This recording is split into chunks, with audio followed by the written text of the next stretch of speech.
Welcome back to city news. గత ప్రభుత్వ హయాంలో రోడ్లు అధ్వానంగా మారటంతో రవాణా వ్యవస్థ తీవ్రంగా దెబ్బతిన్నదని, కూటమి ప్రభుత్వం ఏర్పడిన తర్వాత ప్రధాన రహదారుల అభివృద్ధికి ప్రాధాన్యం ఇవ్వటం అభినందనీయమని బీజేపీ సీనియర్ నాయకులు అడప సంపత్ రాయుడు అన్నారు. తెనాలి విజయవాడ, తెనాలి గుంటూరు రహదారుల అభివృద్ధితో ప్రయాణం సౌకర్యవంతంగా మారిందని పేర్కొన్నారు. అయితే తెనాలి పట్టణంలోని అనేక రోడ్లు ఇప్పటికీ గుంతలు, దెబ్బతిన్న డ్రైన్ల కారణంగా ప్రజలకు ఇబ్బందులు కలిగిస్తున్నాయని తెలిపారు. ప్రభుత్వం, స్థానిక ప్రజాప్రతినిధులు ప్రధాన రహదారుల తరహాలోనే పట్టణంలోని అంతర్గత రోడ్ల అభివృద్ధిపైన ప్రత్యేక దృష్టి సారించి గుంతల మరమ్మతులు, డ్రైనేజీ సమస్యలను త్వరితగతిన పరిష్కరించాలని అడప సంపత్ రాయుడు కోరారు.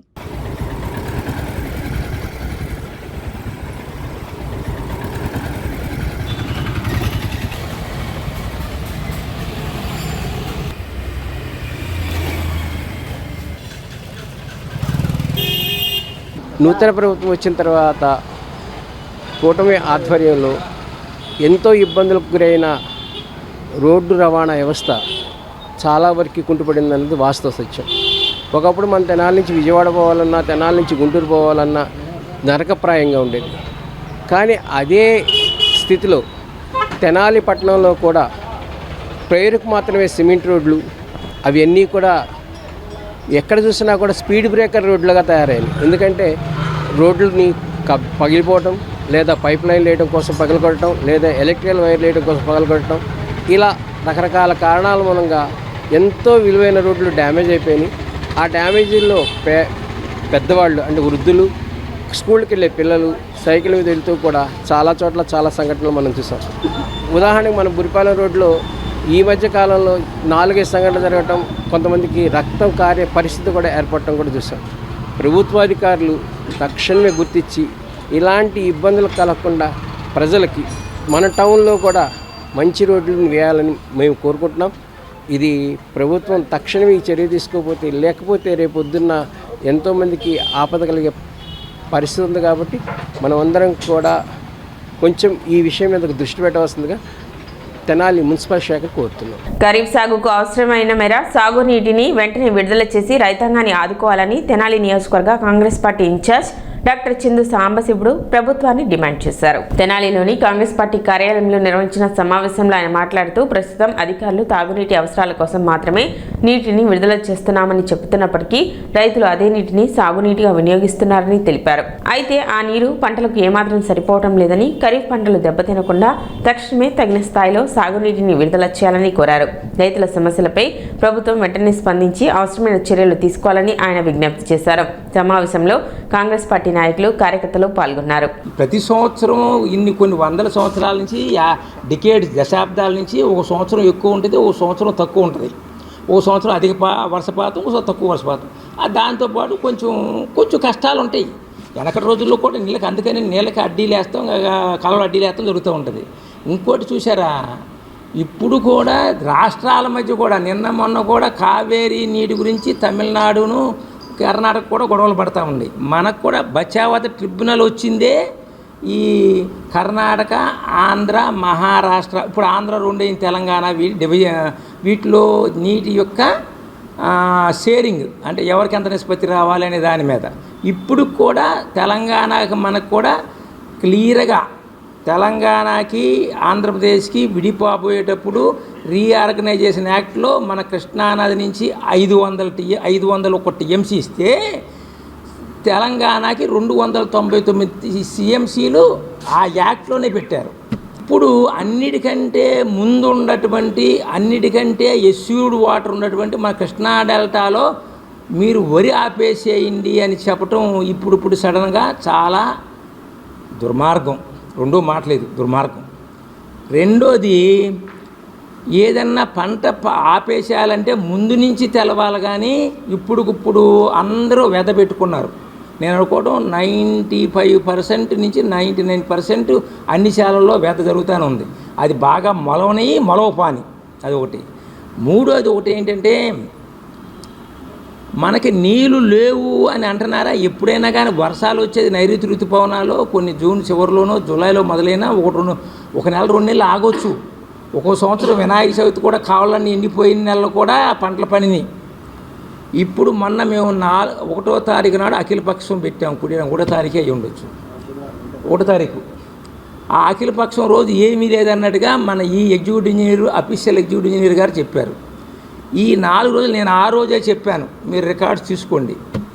శ్రీశైలానికి ఒక్కొక్క రోజు 1,00,000 క్యూసెక్లు వస్తాయి, అంటే దగ్గర దగ్గర 9 టీఎంసీలు 10 టీఎంసీలు, ఒకరోజు 25 కూడా వస్తాయని చెప్పాను. ఇప్పుడు ఈ 4 రోజుల్లో శ్రీశైలానికి వచ్చిన నీటి ప్రవాహం నిన్నైతే 191,000 క్యూసెక్లు వచ్చినాయి. గుర్తుపెట్టుకోండి, ఇది ఇదిగో ఎక్కడ ఇది అధికార పార్టీకి ఫేవరబుల్గా ఉండేటువంటి ఆంధ్రజ్యోతి పేపర్లోది. 191,000 క్యూసెక్లు అంటే 18 టీఎంసీలు వచ్చినాయి. రెండోది, వెనకటి రోజుల్లో 834 అడుగులు దాకా శ్రీశైలం నుంచి కిందకు వదిలేవాళ్ళు కాదు. సరే, ఎవరేదైనా కానీ రాజశేఖర రెడ్డి గారు ముఖ్యమంత్రి ఉన్నప్పుడు తెలంగాణ రాయలసీమ కొంచెం హెల్ప్ చేద్దాం, అది కొంచెం చేద్దాం 854 అడుగుల దాకా పెంచారు. 865 టీఎంసీ అంటే మనకి కిందకి రావచ్చు. ఇక్కడ ఈ నార్మల్లో పోసే దగ్గర నుంచి జూన్ చివరి నుంచి జూలై ఆగస్టులో నీరు వదలటానికి ఇది మాత్రం నిర్వివాదాంశం. చరిత్ర తీసుకోండి. స్థానిక మారిస్పేటలోని చెంచరామానాయుడు ఉన్నత పాఠశాలలో happy hospitals and nursing college ఆధ్వర్యంలో బీ హ్యాపీ బీ హెల్తీ అనే అంశంపై 10వ తరగతి విద్యార్థుల కోసం అవగాహన కార్యక్రమం నిర్వహించారు. కార్యక్రమంలో happy hospitals and nursing college CEO doctor Uppala Pavani Priyanka కౌమార దశలో బాలికల్లో కలిగే శారీరక మానసిక మార్పులపై అవగాహన కల్పించారు. విద్యార్థులు వ్యక్తం చేసిన సందేహాలకు సమాధానాలు ఇస్తూ ప్రతి ఒక్కరూ తమ శరీరాన్ని ప్రేమతో శ్రద్ధతో సంరక్షించుకోవాలని, ఆరోగ్యకరమైన జీవన శైలిని అలవాటు చేసుకోవాలని సూచించారు. అలాగే జీవితంలో ఒక లక్ష్యాన్ని నిర్దేశించుకొని దానిని సాధించేందుకు కృషి చేయాలని, 10వ తరగతిని ఉన్నత విద్యకు తొలిమెట్టుగా భావించి మంచి మార్కులతో ఉత్తీర్ణులు కావాలని ప్రోత్సహించారు. చిన్న చిన్న కథలు, జీవితంలోని యథార్థ సంఘటనలను ఉదాహరణగా చెబుతూ విద్యార్థులతో ముఖాముఖి నిర్వహించగా వారు ఆసక్తిగా పాల్గొన్నారు. ఈ కార్యక్రమంలో పాఠశాల ప్రధానోపాధ్యాయులు పి కరీముల్లా, ఉపాధ్యాయులు ఎంయుఓ లక్ష్మీనారాయణ, ఆర్యవైశ్య మహిళా సంఘం అధ్యక్షురాలు లీలావతి తదితరులు పాల్గొన్నారు. ఎన్సీఆర్ఎం పాఠశాలకి డాక్టర్ ప్రియాంక గారు హ్యాపీ హాస్పిటల్స్ రావడం జరిగింది. వారు 10th క్లాస్ పిల్లల్లో ఉండేటువంటి శారీరక సంబంధమైనటువంటి మానసిక సంబంధమైనటువంటి రుగ్మతల్ని మరి తీసివేయడం కోసం, వాళ్ళని మోటివేట్ చేయడం కోసం, పాజిటివ్ యాటిట్యూడ్ ఉండే విధంగా చర్యలు తీసుకోవడం కోసం క్లాసును తీసుకోవడం జరిగింది. దీనిలో భాగంగా మనం ఏదైతే మంచిగా ఆలోచిస్తామో మన శరీరం కూడా మంచిగా ఉంటుంది.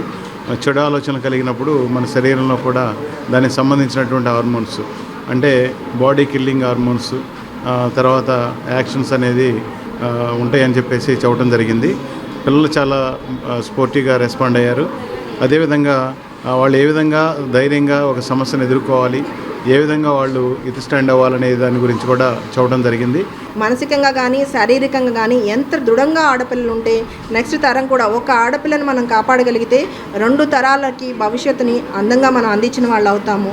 అయితే ఆరోగ్య విషయంలో కానీ, ఆహారం తీసుకునే అలవాట్ల విషయంలో కానీ, హెల్దీ ఎక్సర్సైజెస్ కానీ, హెల్దీ వే ఆఫ్ థింకింగ్, మీరు మనసులో ఎటువంటి ఆలోచన విధానాలు ఉండాలి, ఈ సోషల్ మీడియాకి ఎలా ఎడిక్ట్ అవ్వకుండా తను కాపాడుకోవాలి, ఇలాంటి విషయాల గురించి పిల్లలతో చర్చించడం జరిగిందండి. ఈరోజు పిల్లలు చాలా యాక్టివ్గా రెస్పాండ్ అయ్యారు. అయితే ఈ వయసులో ఉన్న ఆడపిల్లలకి ముఖ్యంగా కొన్ని జాగ్రత్తలు అవసరము. వాళ్ళని వాళ్ళు ఎంతో కేర్ఫుల్గా కాపాడుకోవాలి, వాళ్ళ హెల్త్ని కాపాడుకోవాలి, వాళ్ళ క్యారెక్టర్ని కాపాడుకోవాలి, వాళ్ళ సెల్ఫ్ లవ్ అనేది వాళ్ళని ఇష్టపడాలి. నా శరీరం నేను జాగ్రత్తగా కాపాడుకోవాలనే ఒక ఆలోచన వాళ్ళ మైండ్లోకి రావాలి. అప్పుడే పిల్లలు ఆరోగ్యంగా ఆనందంగా ఉంటారు, భవిష్యత్తు తరాలన్నీ బాగుంటాయి. ఈ ఆలోచనతోనే బీ హ్యాపీ బీ హెల్దీ అనే ఒక స్కీమ్తో మా రెడ్ స్వాన్ ప్రోగ్రామ్ అనేది కంటిన్యూ అవుతుంది. నేను ఎన్సీఆర్ మున్సిపల్ హై స్కూల్లో ఈరోజు మా ఎంఈఓ గారు చెప్పారు, ప్రియాంక గారు వస్తారు, సీఈఓ హ్యాపీ హాస్పిటల్స్ వాళ్ళని చెప్పారు. మా 10th క్లాస్ పిల్లలందరినీ సమావేశపరచడం జరిగింది. వాళ్ళకు ఉన్నటువంటి వాళ్ళ ప్రాబ్లమ్స్ కానీ వాటి గురించి మేడం గారితో చర్చించారు. ఇంకా వాళ్ళు ఏ విధంగా గోల్స్ సెట్ చేసుకోవాలి, ఎలా గోల్స్ అచీవ్ చేయాలి, వాళ్ళు ఏ విధంగా తమ జీవితంలో పైకి రావాలి, ఇలాంటి విషయాలన్నీ కూడా మేడం గారు చాలా చక్కగా ఉదాహరణలతో చిన్న చిన్న కథలతో పిల్లలందరికీ ఎక్స్ప్లెయిన్ చేయడం జరిగింది. తెనాలి మండలం ఎంపీడీఓ కార్యాలయంలో డ్వాక్రా స్వయం సహాయక సంఘాల మహిళలకు 2 రోజుల పాటు లోకో శిక్షణ కార్యక్రమం ప్రారంభమైంది. సంఘాల నిర్వహణలో పారదర్శకత, పొదుపు, రుణాల సక్రమ వినియోగం, డిజిటల్ లావాదేవీలు, లెక్కల నిర్వహణ, సమావేశాల నిర్వహణ, తదితర అంశాలపై సభ్యులకు అవగాహన కల్పించేందుకు ఈ శిక్షణ నిర్వహిస్తున్నారు.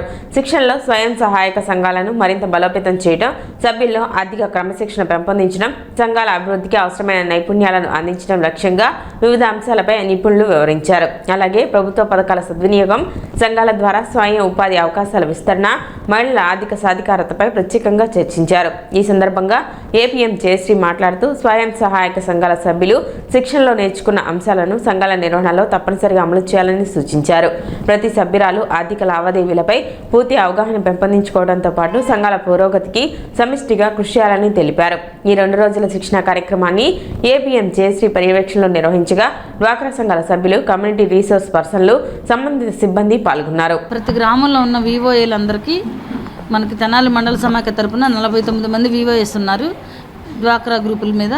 వీళ్ళందరికీ కూడా ఈ 2 రోజులు లోకస్ మీద ట్రైనింగ్ ఇవ్వడం జరుగుతుంది. ఈ లోకస్ మీద training Vivo cut off, SHG cut off, వీటి మీద వాళ్ళకి ట్రైనింగ్ ఇవ్వడం జరుగుతుంది. అంటే వీళ్ళ డ్వాక్రా గ్రూప్ సమాచారాన్ని తీసుకొని ఇప్పటి వరకు ఉన్న ఆర్థిక లావాదేవీలు, నిల్వలు ఏవైతే ఉన్నాయో అవన్నీ కూడా ఒక యాప్లో, లోకోస్ అనే యాప్లో చేయడం జరుగుతుంది. ఇప్పటి వరకు ఉన్న అంటే అన్ని రాష్ట్రాల్లో కూడా డ్వాక్రా గ్రూప్ను ఒకే వేదిక మీదకు తీసుకురావాలనే ఉద్దేశంతో ఎన్ఆర్ఎల్ఎం స్కీమ్ని ఏర్పాటు చేయడం జరిగింది గవర్నమెంట్. నేషనల్ వైడ్గా ఈ స్కీము జీవనోపాధుల ఉపాధి సంస్థ అనమాట. అది ఈ జీవనోపాధుల సంస్థ మీదకి వీళ్ళందరూ కూడా ఒకే స్కీమ్లోకి రావడం కోసం ఉపయోగపడుతుంది. వీళ్ళందరూ ప్రతి గ్రూప్ యొక్క సమాచారాన్ని ఆన్లైన్లో యాప్లో చేస్తారు. ఇక నుండి శుక్రవారం రోజున ఎంపీడీఓ గారి ఆధ్వర్యంలో మనం అక్కడ మీద ఫస్ట్ ఫ్లోర్లో క్యాంప్ కండక్ట్ చేస్తున్నాము. నేను వస్తాము, టీం వస్తుంది. వాళ్ళకి స్టూడెంట్స్కి క్లియర్గా ఎక్స్ప్లెయిన్ చేస్తాము. వాట్ ఈస్ మేము ఏం ట్రైనింగ్ ఇస్తాము, ట్రైనింగ్ తర్వాత ఎక్కడ జాబ్స్ ఇస్తాము. 21,000తో శాలరీ ఉంటుందమ్మా. 4 మంత్స్ ట్రైనింగ్ తర్వాత 100% జాబ్.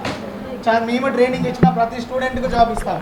మేము రీసెంట్గా బుర్రిపాలెంలో ట్రైనింగ్ ఇచ్చాము. లాస్ట్ ఇక్కడ క్యాంప్ కండక్ట్ చేసి మేము 140 మెంబర్స్కు ట్రైనింగ్ ఇస్తే 138 మెంబర్స్కి మేము జాబ్స్ ఇచ్చాము.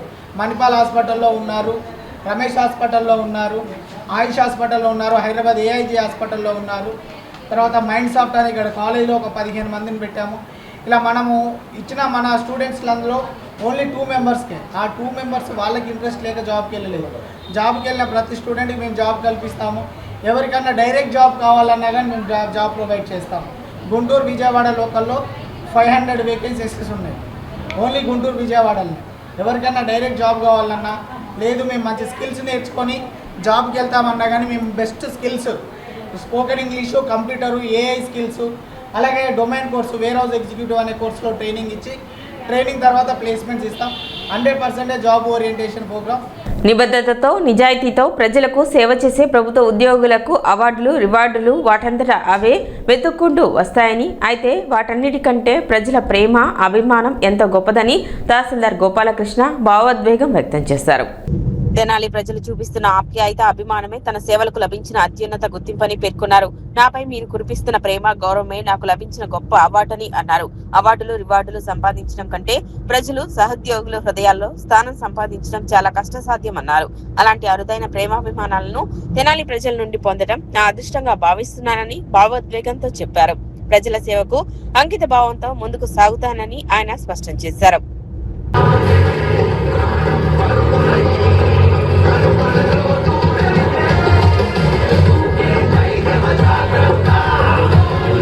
యాక్చువల్గా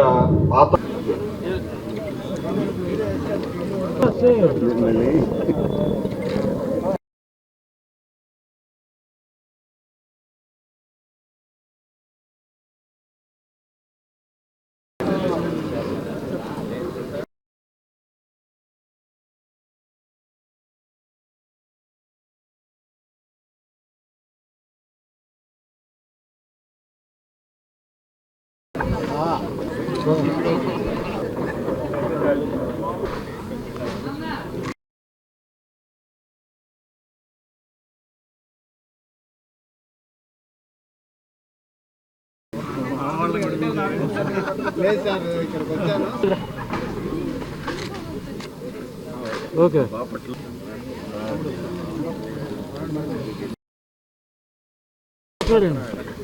మొత్తం ఒకటేనా?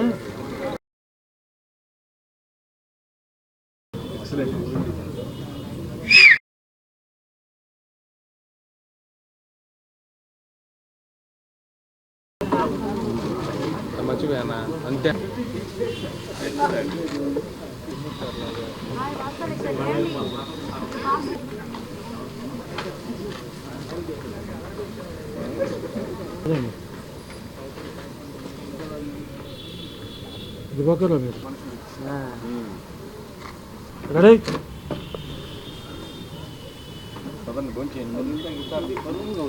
ఉన్నంతకాలం ఏమేమి చేయగలము ఒక అధికారిగా కంటే కూడా అధికారి ఫైల్ చూస్తాడేమో, కానీ ఆ మనిషి వెనకున్న బాధ చూసేవాడే మనిషి అని నేను భావిస్తూ ఉంటాను. ఎవరైనా ఉండని, నాతో పరిచయస్తులు, నాకు మొహమాటం లేదు, ఏమీ లేదు, నాకు చిన్న సహాయం కావాలి అంటే ఎవరినైనా అడుగుతాను. ఆ సహాయం నా కోసం అయి ఉండదు, ఖచ్చితంగా మా ప్రజల కోసం, మా తెనాలి ప్రజల కోసం అయి ఉంటుంది. ఇందులో నాకు ఎటువంటి స్వార్థం లేదు. ఖచ్చితంగా మన తెనాల్లో నేనున్నంతకాలం నేనేమి చేయగలను ఒక అధికారిగా. ఇక్కడ ఉన్నన్నాళ్లే, వెళ్ళిపోయిన తర్వాత ఇంకో చోటకి వెళ్ళిపోయాను అనుకోండి, అక్కడ మళ్ళీ వేరే ప్రపంచం. 24 ఏళ్ల ఉద్యోగ జీవితంలో ఎన్నో స్టేషన్స్ పనిచేసాం. తహసీల్దార్గా కూడా ఇది 4వ స్టేషను. ఎక్కడెక్కడో చేసాం. సుళ్ళూరుపేట లాంటి ఊరి చివర, దేశం చివరిది కూడా చేసి వచ్చాం. ఏమి ఎప్పుడు ఎక్కడ ఏ ఫీలింగ్స్ పెట్టుకోలా. ఎప్పుడు నేను ఏమనుకుంటానంటే నా రెవెన్యూ శాఖ నా తల్లి లాంటిదని భావిస్తూ ఉంటా. నన్ను ఒకవేళ ఎవరన్నా వ్యక్తిగతంగా టార్గెట్ చేసి తిట్టినా నాకేం పెద్దగా అనిపించదు. సముద్రంలా ఫీల్ అవుతా నన్ను నేను, ఏమి నాకు పట్టవలే అనుకుంటా. కానీ శాఖను ఎవరన్నా ఏమనంటే మాత్రం లోపల రగిలిపోతూ ఉంటాను అనమాట. అరే మన శాఖని, మన తల్లి లాంటి శాఖను ఎవరు అన్నారని.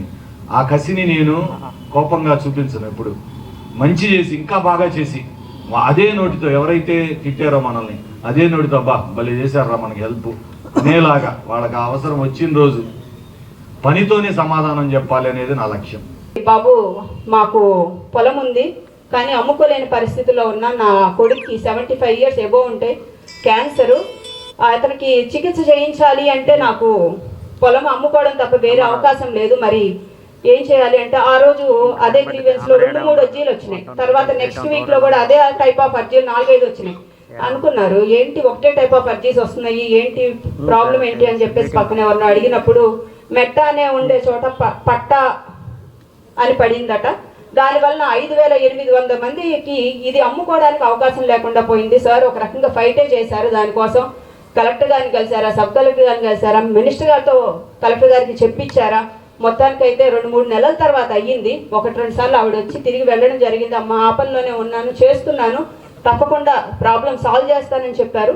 తర్వాత 2-3 నెలల తర్వాత అమ్మ మీ పని అయ్యింది కదా సంతోషమా అని అన్నప్పుడు, పని అయితే అయ్యింది కానీ అయ్యా నా కొడుకు చనిపోయాడు, కరెక్ట్ టయానికి నేను అందుకోలేకపోయాను. ఎందుకంటే అది మన చేతుల్లో లేనిది, పై స్థాయిలో ఉన్నది కాబట్టి ఆ మాత్రం ఫైట్ చేసి 5,800 మందికి పోనీలే బాబు నా కొడుకు చనిపోదా పర్వాలేదు. ఇలాంటి వాళ్ళు ఎంతోమంది ఉండుంటారు కదా నీ దగ్గరికి రాలేక, ఎంతమందికి అందుబాటులో ఉంటావు నువ్వు.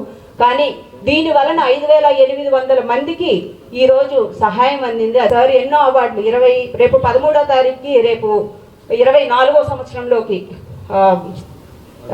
అడుగు పెడుతూ ఉన్నారు. అంటే ఉద్యోగ జీవితంలో 24వ సంవత్సరంలోకి అడుగు పెడుతూ ఉన్నారు.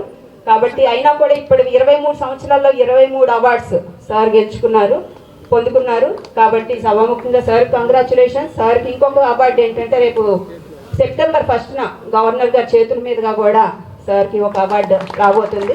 నాకు రెవెన్యూలో చాలామంది ఫ్రెండ్స్ ఉన్నారు, వారందరూ కూడా ఆర్డీఓ స్థాయి అధికారులుగా ఉన్నారు. ఇప్పుడు నేను 2 months అయింది తెనాలి 1 టౌన్ పోలీస్ స్టేషన్కి వచ్చి ఇంతకు ముందుగానే ఎంఆర్ఓ గారి గురించి నేను వాళ్ళ దగ్గర నుంచి చాలా పాజిటివ్ ఫీడ్బ్యాక్ విన్నాను. ఏమనంటే ఎంఆర్ఓ గారు ఐఎస్ఐ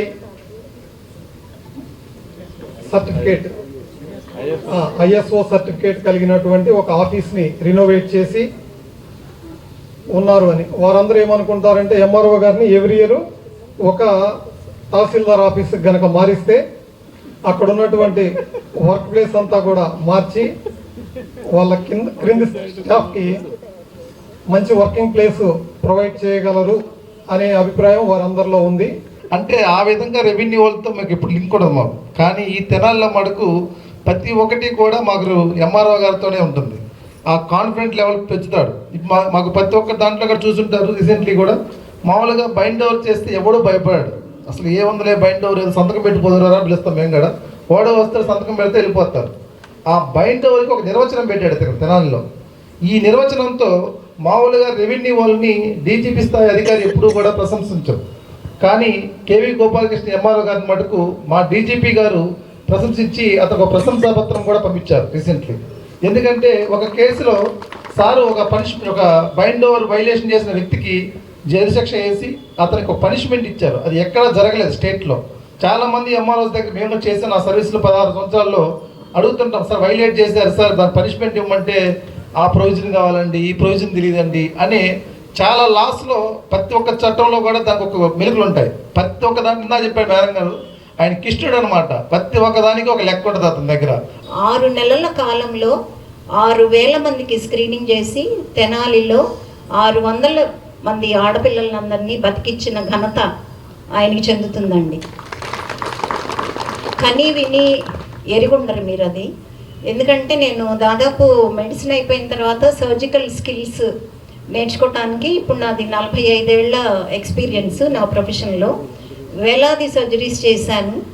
అందరూ కాదు అన్న కేసెస్ కూడా నేను టేబుల్ మీద చనిపోతారు అన్న పేషెంట్స్ని కూడా చేసి తల్లి బిడ్డని బతికించడం అనేది జరిగింది. కానీ ఏ ఒక్కరూ కూడా వెనక్కొచ్చి నా ప్రయాణంలో నీకు నేను తోడుగా ఉన్నాను అని ఇప్పుడు దాకా ఒక్కళ్ళు కూడా రాలేదు, మా తండ్రి తప్పించి.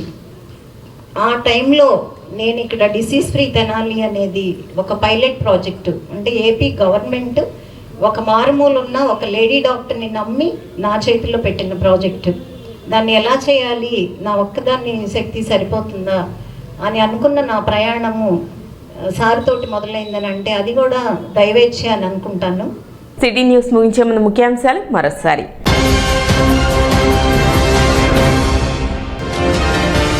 రాహపురంలో పట్టాదారు పాస్ పుస్తకాల పంపిణీ, రైతులకు ఎమ్మెల్యే నక్క ఆనంద్ బాబు అందజేత.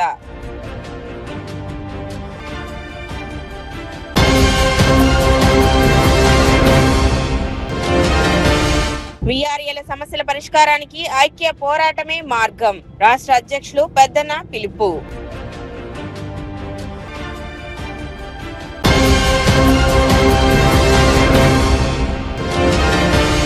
రెండేళ్ల నమ్మకం ప్రచారంలో ప్రజలను కలిసిన ఎమ్మెల్సీ ఆలపాటి రాజేంద్ర ప్రసాద్.